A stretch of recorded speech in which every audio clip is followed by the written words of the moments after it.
In the video, I'm going to cover off on some accuracy testing at about 100 meters, at 100 meters with 3-round groups. Reason why I'm doing 3-round groups and not 5-round groups is just because cost of ammo, or the cost of this ammo was relatively expensive, and I want to keep the longevity of the round so that I can use it for other rifles in future if I'm doing any other reviews on 308s. So I've just got a large surplus of additional ammo to test essentially. The rifle behind me, being the MPR, is slightly different to the one that you'll see in the video. I've changed the trigger to a 2-stage trigger and I've put the blast diverter on it. The test is all done in the factory settings or the factory default settings. I've changed this for personal preference. I find that the single stage trigger is just a little bit on the heavy side for me, so it makes me not as consistent, whereas with a 2-stage trigger I find it a little bit easier to identify when it's breaking or when the trigger's about to break. So I've changed that, and for shooting or for hunting I found that the blast diverter in the car setting, if I've got multiple people in the car, is a lot better. I do have the MOD2 blast diverter rocking up as well, so I'm probably going to have to go out and potentially re-zero because it might shift the impact like the MOD1 did. Potentially, we'll just see how that comes when it gets here.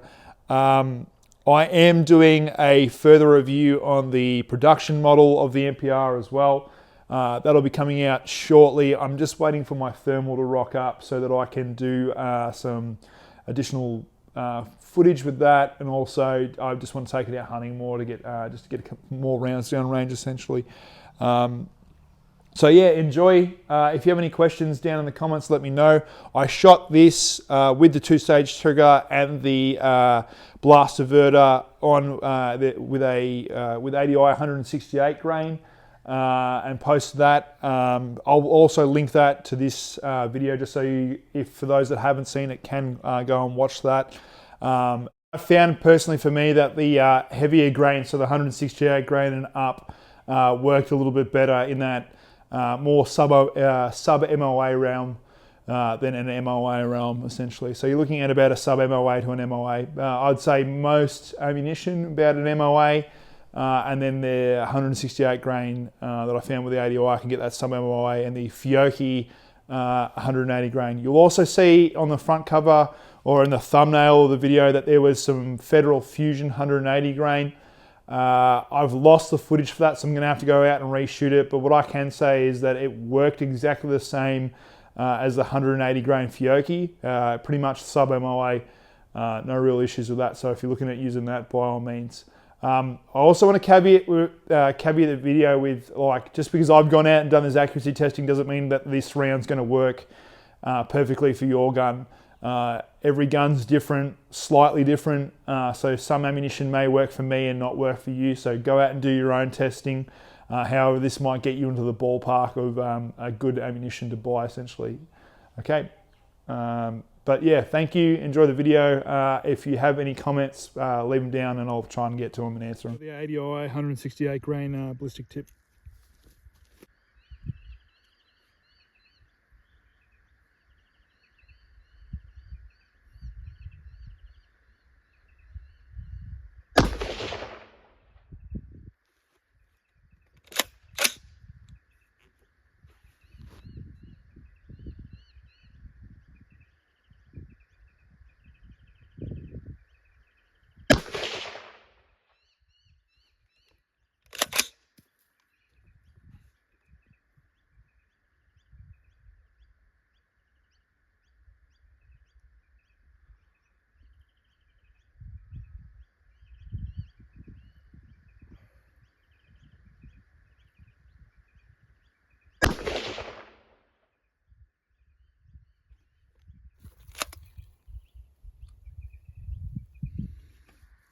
Next up, Fiocchi 180 grain with ballistic tip.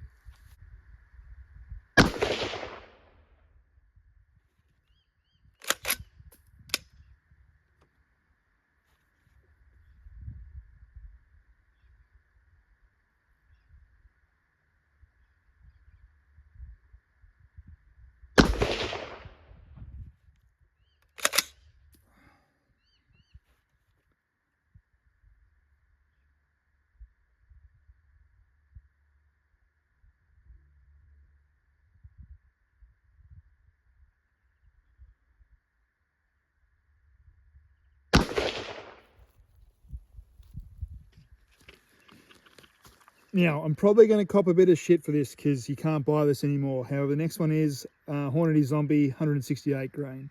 This is probably very similar to your Hornady Tap or your Hornady Black.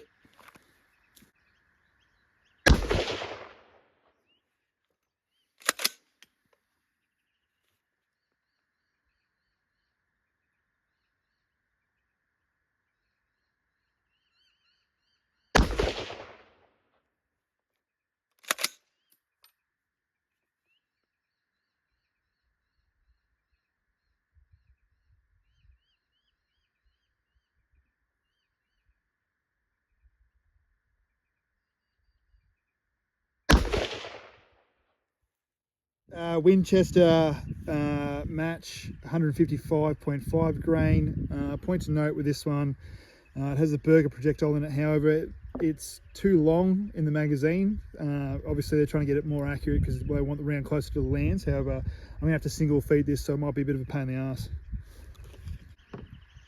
My dumbass just closes the magazine or pushes the magazine out, even though I can't friggin' load it.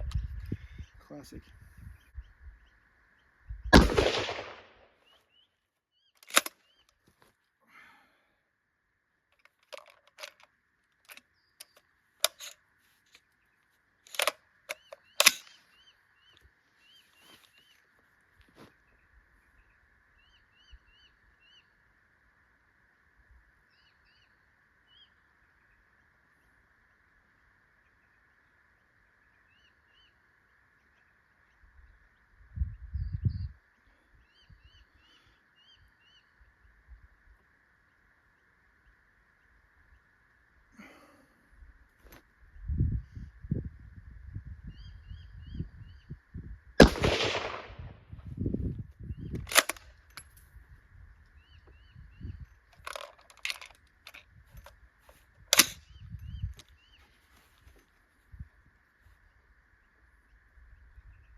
Most definitely me. You could definitely get that a little bit tighter. I just think the whole having to single load it was just a bit painful, so I wouldn't really use this ammunition anyway.